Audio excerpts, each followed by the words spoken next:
नमस्कार, मैं हूं जास्मिन शर्मा और मेरे साथ एक बार फिर से जानी मानी न्यूमरोलॉजिस्ट तुलिका जी मौजूद हैं। तुलिका जी, बहुत स्वागत है।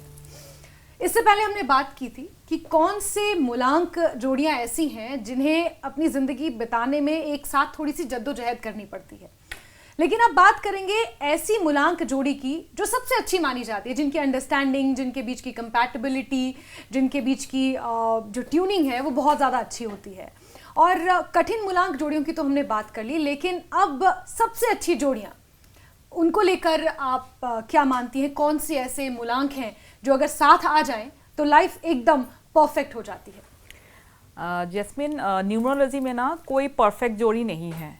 हर मूलांक को हर मूलांक के साथ थोड़ा सा तो स्ट्रगल करना ही पड़ता है, क्योंकि हर मूलांक के ट्रेड्स अलग हैं, हम इंसान अलग हैं। तो मेरा पार्टनर बिल्कुल मेरी तरह तो बिल्कुल नहीं होगा, लेकिन जब भी हम रिश्ता किसी के साथ बनाते हैं तो हमें 3 चीज़ों का ध्यान बिल्कुल करना है।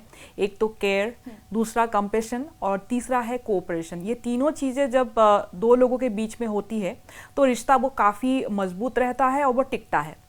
ऐसे एक अगर मूलांक पेयर की हम बात करें तो वो है 1 और 3। वैसे मूलांक के पेयर हैं 2 और 6।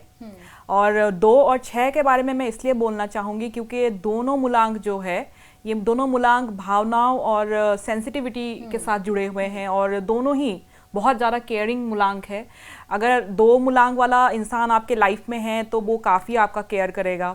6 मूलांक वाले के लिए फैमिली सब कुछ है, दोस्त सब कुछ है उनके लिए। तो ये दोनों जब साथ में रिश्ते में आते हैं तो इनके बीच में जो एक इमोशनल सिक्योरिटी, केयर और एक बहुत अच्छी बॉन्डिंग बनती है ना, तो वो बहुत ज़्यादा अच्छा टिकता है। तो 2 और 6 के बीच में कंपेटिबिलिटी बहुत अच्छी होती है। तो 2 और 6 वाले अगर ये शो देख रहे हैं तो बिल्कुल अपने पार्टनर को बिल्कुल अपने पास जोड़ के रखिएगा, वो आपके लिए बहुत अच्छे कंपेटेबल पार्टनर हैं। बिल्कुल, और वो उनके लिए नेचुरली भी आता है क्योंकि जैसे कि उनके ट्रेड्स हैं। इसके अलावा और कौन सी जोड़ी ऐसी है तुलिका जी जो बहुत अच्छी मानी जाती है? शुरुआत में मैंने कहा था मूलांक 1 और मूलांक 3।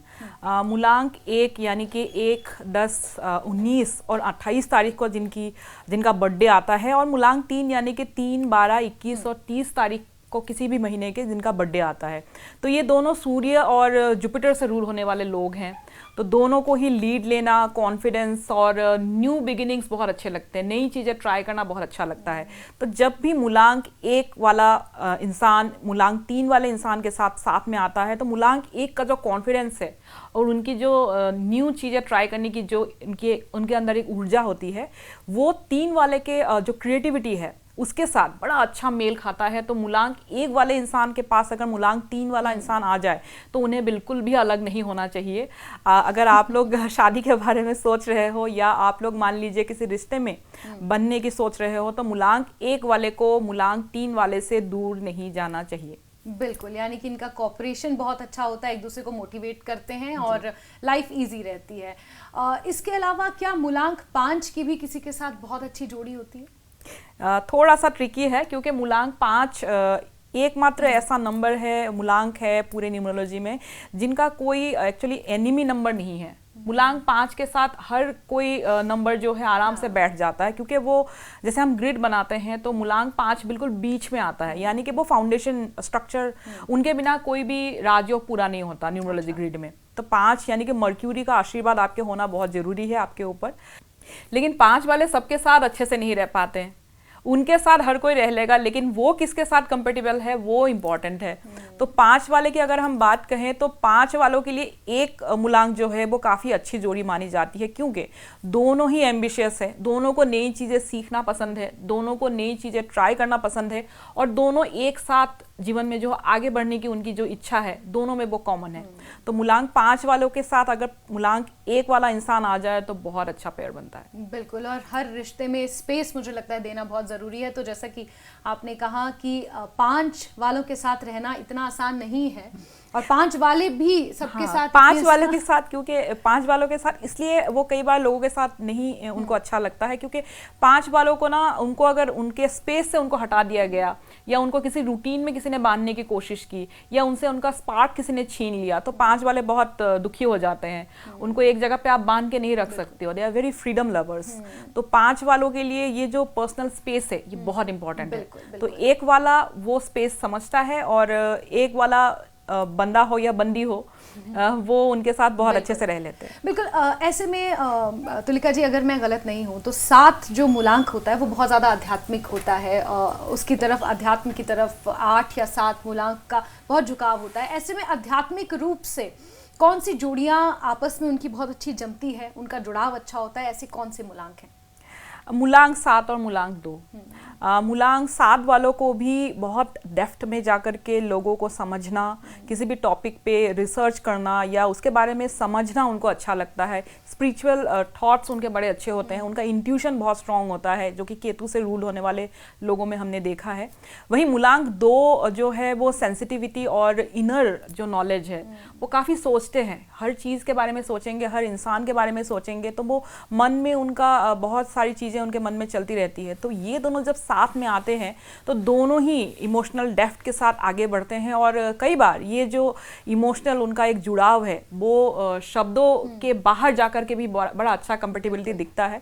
तो कई बार ऐसे पेयर्स हमें दिखने को मिलते हैं जहाँ पे हस्बैंड हो या वाइफ हो, उनको ज़्यादा बातें एक दूसरे को समझाने की ज़रूरत बिल्कुल नहीं पड़ती है, बिना बोले, बिना कम्युनिकेट किए ही आपस में बड़ी अच्छी बॉन्डिंग और कंपेटिबिलिटी रहती है। वो एक अंडरस्टैंडिंग अपने आप बन अंडरस्टैंडिंग जाती है, चाहे वो जी। रूटीन की हो, भावनाओं की हो, या फिर फाइनेंशियल हो, या किसी भी चीज़ की हो। तुलिका जी, क्या समान मूलांक वाले लोग भी अच्छे साथी बन सकते हैं?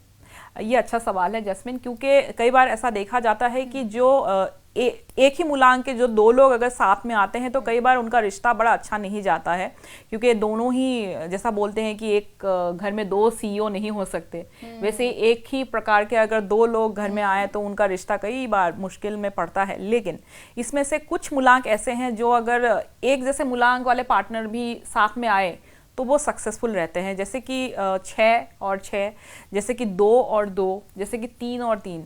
6 वालों के साथ 6 वालों का अच्छा बनता है, क्योंकि वो वीनस से रूल होने वाले लोग हैं, दोनों ही फैमिली ओरिएंटेड होंगे, दोनों ही केयरिंग होंगे, दोनों को ही एक दूसरे की लाइफ में क्या चल रहा है उसको जानने की इच्छा होगी, और दोनों एक दूसरे पे एक टैब जरूर रखेंगे।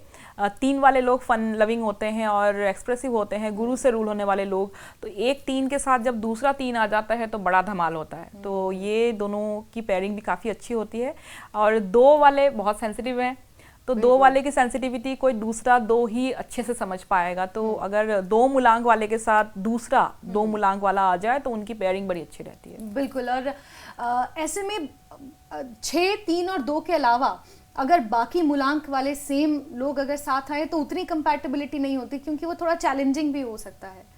जैसे मान लीजिए 8 मूलांक, मैं हमेशा एग्जांपल देती हूँ, क्योंकि 8 मूलांक अच्छा मूलांक है, शनि से रूल होने वाले मूलांक के लोग हैं वो, लेकिन उनके साथ एक दिक्कत है कि वो अचानक से या बहुत आसानी से किसी भी चीज़ को या किसी भी चेंज को एक्सेप्ट नहीं कर पाते हैं। उनको रिश्ता बनाने में टाइम लगता है, उनको चीज़ों को एक्सेप्ट करने में टाइम लगता है, उनके लाइफ में चीज़ों की मूवमेंट भी बड़ी स्लो रहती है, क्योंकि शनि के कारण उनके लाइफ में चीज़ें बहुत स्लो या डिले हमें देखने को मिलता है। तो मूलांक 8 वाले लोग काफ़ी सोच विचार करते हैं, कभी भी किसी रिश्ते में या किसी भी एक्शन लेने में बड़ा सोच विचार करते हैं। तो ऐसे लोग थोड़े से स्लो मूविंग एनर्जी में रहते हैं। अगर ऐसे में 8 वाले मूलांक के साथ दूसरा 8 वाला मूलांक आ जाए तो दोनों की स्लो एनर्जी मिलकर के वो रिश्ता आगे ही नहीं जा पाएगा। तो 8 मूलांक के साथ 8 मूलांक का थोड़ा सा मुश्किल हमें दिखता है। 8 वालों के साथ 4 वाले का जैसे दिक्कत दिखता है, वैसे ही 8 वाले के साथ 8 वालों को बिल्कुल कायदे से नहीं जाना चाहिए। बिल्कुल। लेकिन आज हम पॉजिटिव बातें कर रहे हैं, तो फिर 6, 2 और 3 ये अगर समान मूलांक वाले लोग एक साथ आ जाए तो फिर all is going to be well. अंत में हमारे दर्शकों के लिए क्या संदेश है तुलिका जी? मैं यही कहूँगी कि कई बार आपको लगता है कि आपका पार्टनर आपको समझ नहीं पा रहा है, उसने फ़ोन ऑफ कर दिया, मैंने तो बस पूछा था कि वो कहाँ गए हैं और वो क्या कर रहे हैं, खाना खाया कि नहीं खाया, उसी में वो नाराज़ हो गए और कुछ ऐसा हुआ ही नहीं, लेकिन मुझे ब्लॉक कर दिया गया। अब कई बार ऐसे लोग भी हमारे पास आते हैं जो स्पेशली फीमेल लोग आते हैं जो ये पूछते हैं कि उनके पार्टनर ने उनको ब्लॉक कर दिया है, उनको समझ में नहीं आ रहा है कि वो किस लिए ब्लॉक कर दिया है। अब ऐसे में अगर मैं देखूं तो मैक्सिमम टाइम ये जो ब्लॉक होने वाले लोग हैं वो या तो 2 वाले हैं या फिर 6 वाले हैं या फिर वो 3 वाले हैं। क्यों? क्योंकि जो मूलांक है, दो मूलांक बड़ा केयरिंग मूलांक है। इनको मालूम ही नहीं होता है कि वो कहाँ पे लोगों के प्राइवेट स्पेस में या पर्सनल स्पेस में वो घुस रहे हैं और उनसे बहुत ज़्यादा पूछताछ कर रहे हैं। इनको वो समझ में नहीं आता। जो पर्सनल स्पेस एक देनी होती है, वो कई बार वो लाइन थोड़ी सी क्रॉस हो जाती है उनसे। 6 वालों के साथ भी वो प्रॉब्लम है। 6 वालों को हर चीज़ का टैब रखना है, तो वो कई बार ऐसे आपसे बात करेंगे कि सामने वाले को लगेगा अरे ये तो बहुत कंट्रोलिंग हो रहा है। तो ये जो चीज़ें हैं, ये थोड़े थोड़े छोटे छोटे बेसिक ट्रेड्स हैं। तो आप अपने पार्टनर को बिल्कुल समझिए। मैंने जैसे शुरुआत में कहा कि केयर होनी चाहिए, कंपेशन होना चाहिए और एक अंडरस्टैंडिंग आप दोनों में होनी चाहिए। तो अगर सिर्फ पार्टनर की बात नहीं है, फैमिली में भी हम अलग अलग मूलांक के लोग रहते हैं। अगर फैमिली में ही सारे मेंबर्स के बीच में थोड़ी सी अंडरस्टैंडिंग नहीं है, तो रिश्ता या घर दोनों ही टिकने में बड़ी दिक्कत होती है। तो आई थिंक कि न्यूमरोलॉजी आपको ये सारी संभावनाएं जो है वो दिखा सकती है, लेकिन उस पर काम आपको करना है। आपका व्यवहार कैसे है आपके पार्टनर के प्रति, आपके फैमिली मेंबर्स के प्रति, उसके ऊपर डिपेंड करेगा। बिल्कुल, और आप कितनी कोशिश करते हैं उस रिश्ते को निभाने की, और कितना आप उन डिफरेंसेस को समझते हैं और अपने जो आपकी समान भावनाएं उन्हें समझते हैं और फिर उसे एक अच्छी तरह से चैनलाइज करते हैं और अपने रिश्ते को किस तरह आगे बढ़ाते हैं, ये हम सबके हाथ में है। खुद न्यूमरोलॉजी आपको डायरेक्शन दे सकती है, लेकिन वर्कआउट आपको खुद ही करना होगा। और इसी के साथ हम उम्मीद करते हैं कि न्यूमरोलॉजी के सहारे आप अपने रिश्तों को और ज़्यादा बेहतर अपने पार्टनर्स के साथ, अपने परिवार वालों के साथ बना सकें। और इसी के लिए तुलिका जी और मैं हर बार आपसे मुखातिब होते हैं, मिलते हैं और आपको न्यूमरोलॉजी के जो छोटे छोटे टिप्स हैं वो हमेशा देते हैं। तुलिका जी बहुत शुक्रिया जुड़ने के लिए। धन्यवाद जैस्मिन। नमस्कार।